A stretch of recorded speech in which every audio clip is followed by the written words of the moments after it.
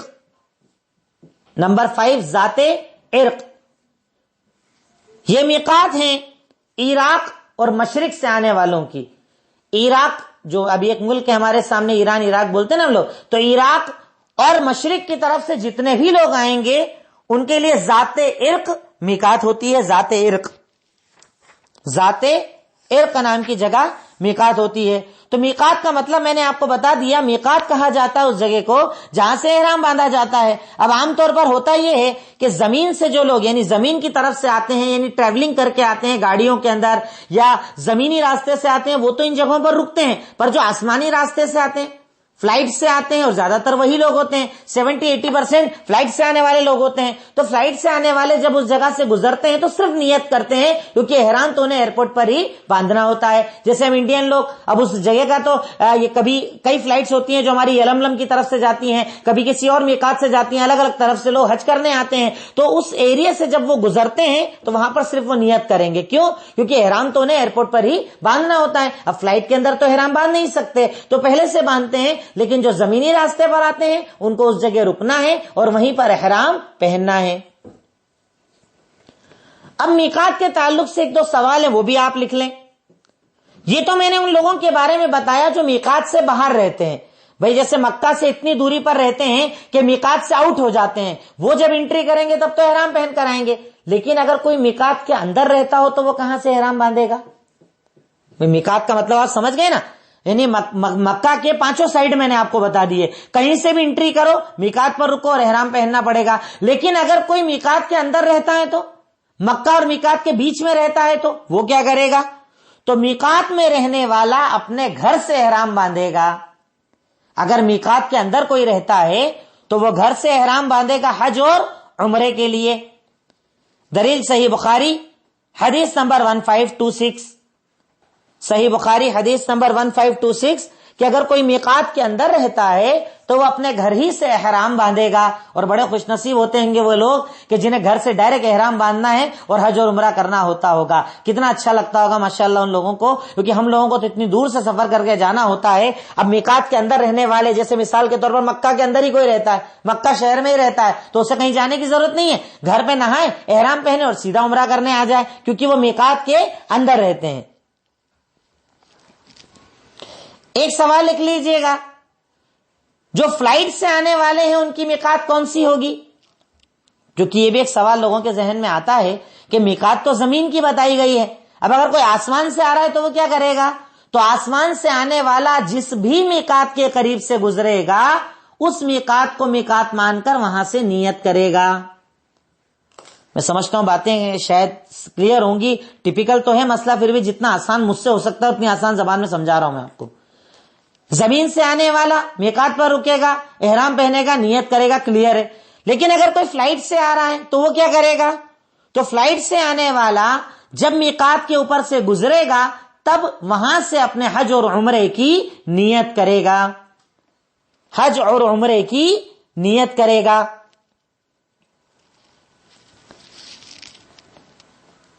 یہ سوال اگر مکمل ہو گیا تو نیکسٹ ایک سوال بتاتا ہوں میں آپ کو۔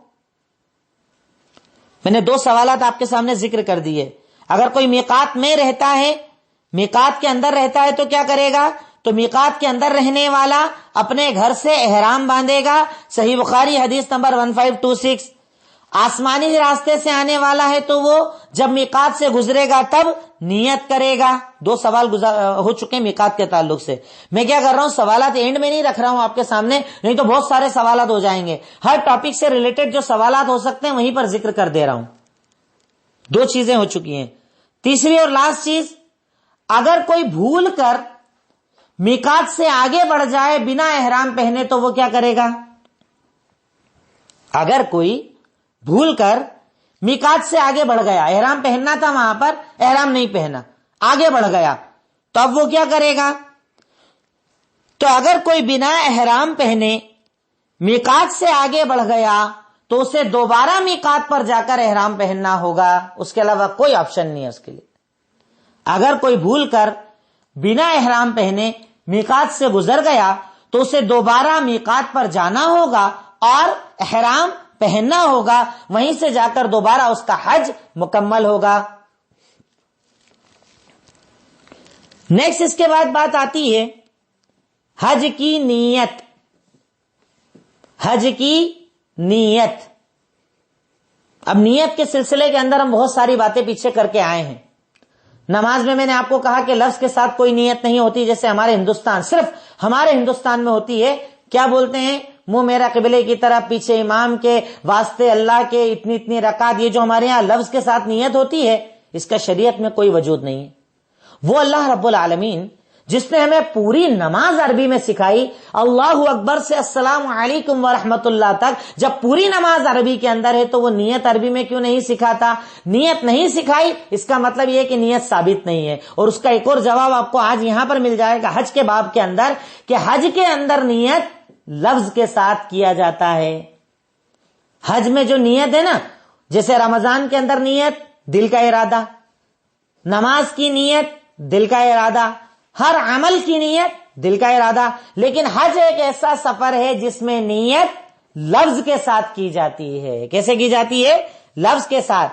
اگر آدمی کو حج کرنا ہے تو وہ کہے گا اللہم لبیک حجتن، یہ ورڈ کہے گا، اللہم لبیک حجن یا حجتن۔ اور عمرہ کرنے والا کہے گا اللہم لبیک عمرتن، ورڈ کے ساتھ نیت کرنا ہوگی میقات سے۔ میقات سے احرام پہنے گا اور احرام پہننے کے بعد نیت کرے گا اللہم لبیک حجتن، اے اللہ میں حاضر ہوں حج کے لیے۔ اور اگر عمرہ کرنے والا ہے تو وہ کہے گا اللہم لبیک عمرتن، اے اللہ میں حاضر ہوں عمرے کے لیے۔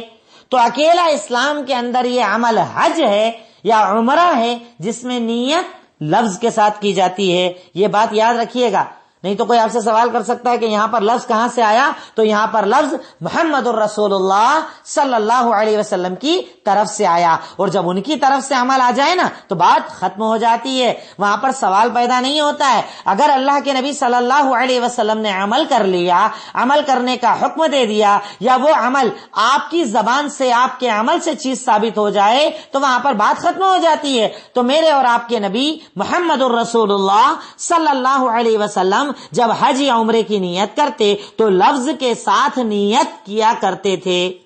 اس کی آپ دلیل لکھ لیں، صحیح بخاری حدیث نمبر 1562، صحیح بخاری حدیث نمبر 1562 کہ عمرے اور حج کی نیت لفظ کے ساتھ ہوگی، کیونکہ حدیث کے اندر ذکر ہے کہ ہم میں سے کوئی عمرے کی نیت کرتا تھا، ہم میں سے کوئی حج کی نیت کرتا تھا، تو بنا لفظ کے کیسے پتا چلے گی؟ تو یہ صحابہ کرام کا طریقہ تھا، اللہ کے نبی صلی اللہ علیہ وسلم نے یہ طریقہ انہیں سکھایا تھا کہ جب عمرے اور حج کی نیت کی جائے تو لفظ کے ساتھ نیت کی جائے، یعنی اللہ کے نبی صلی اللہ علیہ وسلم لفظ کے ساتھ نیت کرتے تھے۔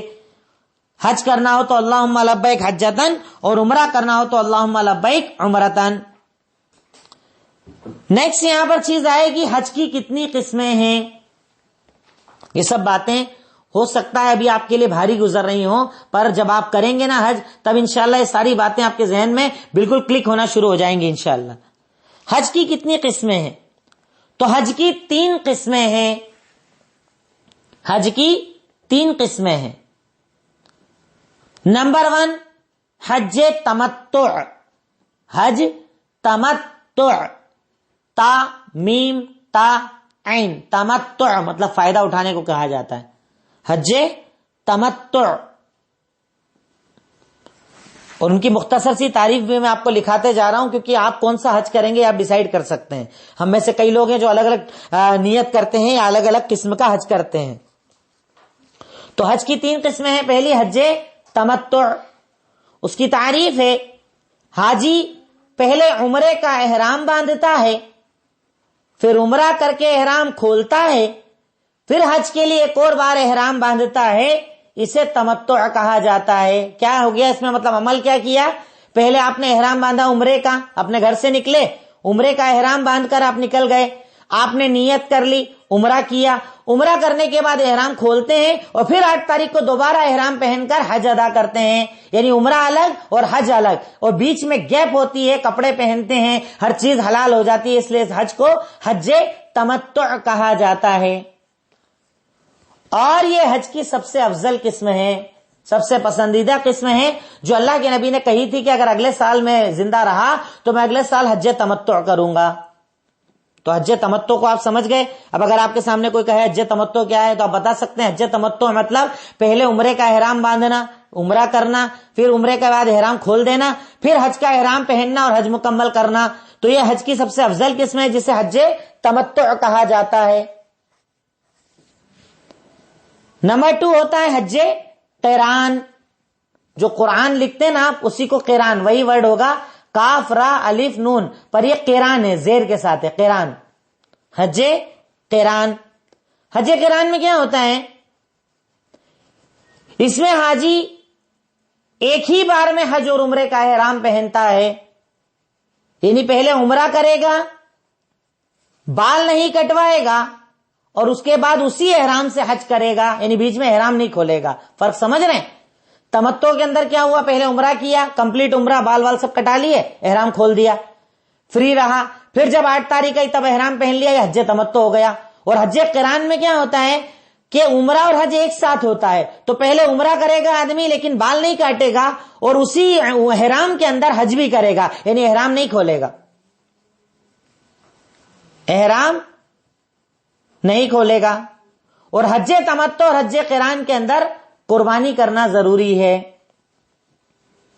حج تمتع اور حج قران میں قربانی کرنا، جو 10 تاریخ کو قربانی ہوتی ہے وہ ضروری ہوتی ہے۔ اور نیتیں بھی الگ الگ ہوتی ہیں سب کی، پہلے عمرے کی نیت والا عمرے کے لیے کہے گا، پھر حج کے ٹائم حج کے کہے گا۔ جیسے تمتع کر رہا ہے تو وہ کہے گا اللہم لبیک عمرتن، عمرہ کرے گا، پھر حج کے ٹائم کہے گا اللہم لبیک حجن۔ اور جو قران کر رہا ہے وہ ایک ساتھ کہے گا اللہم لبیک عمرتن و حجن، کیونکہ ایک ہی احرام پہن رہا ہے، ایک ہی بار نیت کر رہا ہے، تو دونوں ورڈ ایک ساتھ بولے گا۔ تیسری قسم آتی ہے حج افراد، حج افراد، حج افراد۔ حج افراد میں کیا ہوتا ہے؟ اس میں صرف حج کا احرام پہنا جاتا ہے، عمرہ نہیں ہوتا ہے۔ اس میں صرف حج ہوتا ہے، اوپر والے دونوں میں عمرہ تھا، ایک میں عمرہ کر کے کھول لیے کپڑے، اپنے احرام کھول لیا، کپڑے پہن لیے اور پھر حج کیا۔ قران کے اندر ایک ساتھ حج عمرہ کر لیا، اور حج افراد کا مطلب ہے صرف حج کیا جائے گا، عمرہ نہیں کیا جائے گا۔ اس میں ہوگا یہ کہ حاجی جا کر سیدھا طواف کرے گا اور اس کے بعد حج شروع کر دے گا، یعنی عمرہ نہیں کیا جائے گا۔ اور ان تینوں کا ذکر صحیح بخاری حدیث نمبر 1562 کے اندر موجود ہے۔ اور حج افراد میں قربانی ضروری نہیں ہوتی، حج افراد میں قربانی ضروری نہیں ہوتی۔